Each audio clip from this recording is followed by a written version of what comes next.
Okay, guys, and we're back with another episode of the Seth Solo Side Quest. I'm Seth from the Donors Turner podcast. And this episode, we're going to be talking about Chris Eubank Sr., right?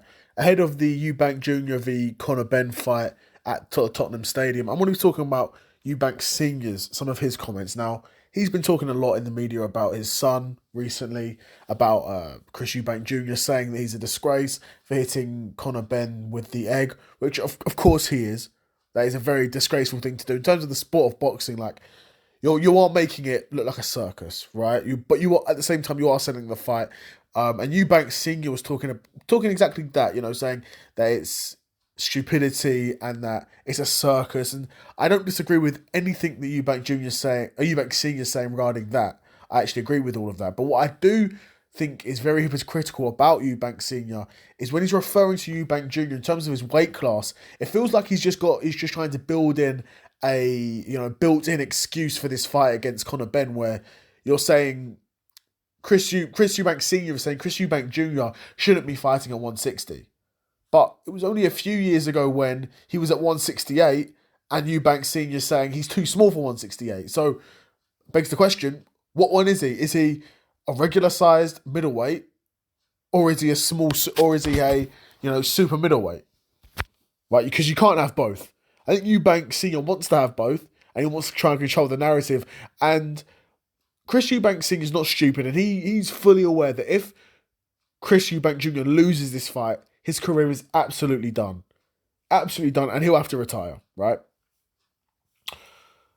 and Chris Eubank Senior knows that.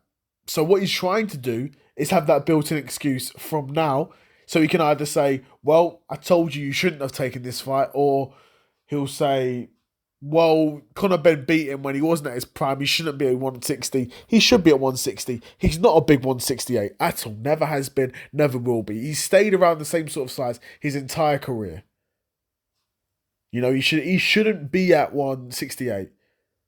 Just because he's fought at 168 does not make him a 168er, because, like I said, it was only a few years ago, Chris Eubank Sr. saying he should never be fighting at 168. He's too small for 168. And to be fair, he is. And he hasn't changed since then. Dude is a 160-pound fighter. He is a middleweight. And even then, he seems pretty lean. He seems pretty lean even at 160. He doesn't look incredibly, drawn out and sucked out. Pause. No, did he? Like, I wouldn't be hugely shocked if I saw Chris Eubank Jr. fight at 157 at a catch weight for the Conor Benn fight. Like, I don't know why the media are making that sound like that's such an insane weight class for Chris Eubank Jr. to get down to. It's not like he's a natural 168. He's a natural middleweight. So you just ask him to cut a few more pounds. But it is what it is. I'm not going to give my full prediction on this, because this video's about Chris Eubank Jr. and it's how I think he's a bit hypocritical in this sense. I don't know why he's doing it, but a guy like Chris Eubank Sr. should be more careful with his words, especially when he's made adamant claims contradicting the things that he's currently saying.